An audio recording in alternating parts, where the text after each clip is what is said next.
உங்கள் பேர் என்ன வணக்கம். தெரிஞ்சுக்கலாம்? என் பேர் தங்கவேணிங்க. நீங்கள் எத்தனை வருஷமாக விவசாயம் பண்ணிட்டுருக்கீங்க? நாங்கள் 20 வருஷமாக பண்ணிகிட்ருக்கோம். என்னென்ன பயிரிட்டுருக்கீங்க? நாங்கள் தக்காளி, கத்திரி, மிளகாய், காலிஃப்ளவர், முட்டைக்கோஸ் இந்த மாதிரி நிறைய காய்கறி பயிர்கள் பண்ணிகிட்ருக்கோம். நீங்கள் மற்றவங்கள பார்த்து நீங்கள் இந்த மாதிரி விவசாயம் புதுசாக பண்ணிட்டுருக்கீங்களா, ப்ரொடக்டிவ் கல்டிவேஷன் அப்படி, இது வந்து எப்படி உங்களுக்கு ஐடியா தோணுச்சு? மற்றவங்க யாருமே இந்த இடத்துல பண்ணல, நீங்கள் மட்டும் ஏன் இது புதுசாக பண்ணுறீங்க? அது முதல்ல இந்த பக்கம் நர்சரி யாரும் இல்லை. முதல்ல வந்து எல்லோரும் விதைய போட்டு அது முளைச்சி வந்து நிறைய நாள் ஆகும்.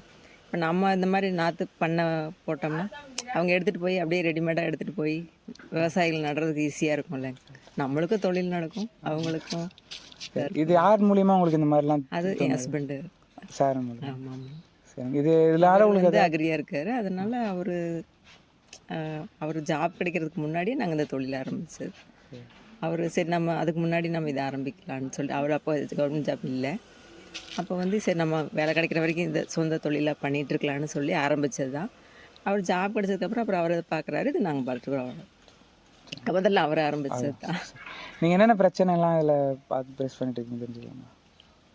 நிறைய பிரச்சனைங்கன்னா, நாற்று போகலைன்னா வேஸ்ட் ஆயிரும், எடுத்து கொட்டணும், நிறைய நஷ்டம் ஆகும்.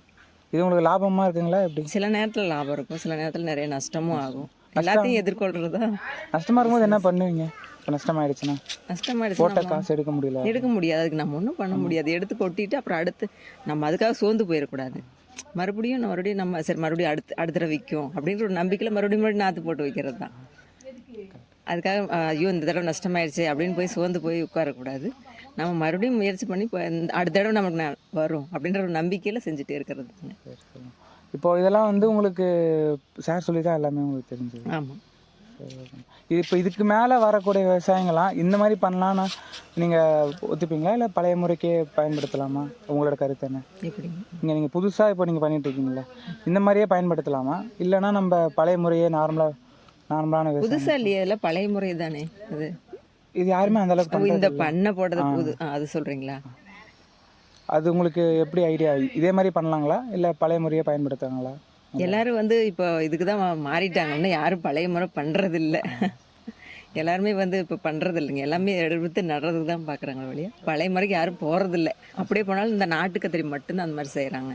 அதை கூட இப்போ எங்ககிட்ட கொடுத்து நீங்கள் விதை போட்டு கொடுங்கன்னு தான், அந்த நாட்டு விதையை வந்து எங்ககிட்ட கொடுத்து நீங்கள் போட்டு கொடுங்கன்னு தான் கொடுக்குறாங்க. அவங்கள விதைச்சி போடுறதில்ல. நீங்கள் ஆர்கானிக் ஃபார்மிங் மாதிரி ஏதாவது பண்ணிட்டு இல்லைங்க, இது பண்ணல. ஏன் அந்த மாதிரி ஏதாவது முயற்சி எடுக்கலாமா? இல்லை அது பண்ணலை இது வரைக்கும். சார், வருங்காலத்தில் எதாவது புதுசாக பண்ணலான்னு விரும்பியிருக்கீங்களா? புதுசாக எதாவது பண்ணலாமா வேண்டாமா அப்படி ஐடியா ஒன்றும் வரல, இனிமேல்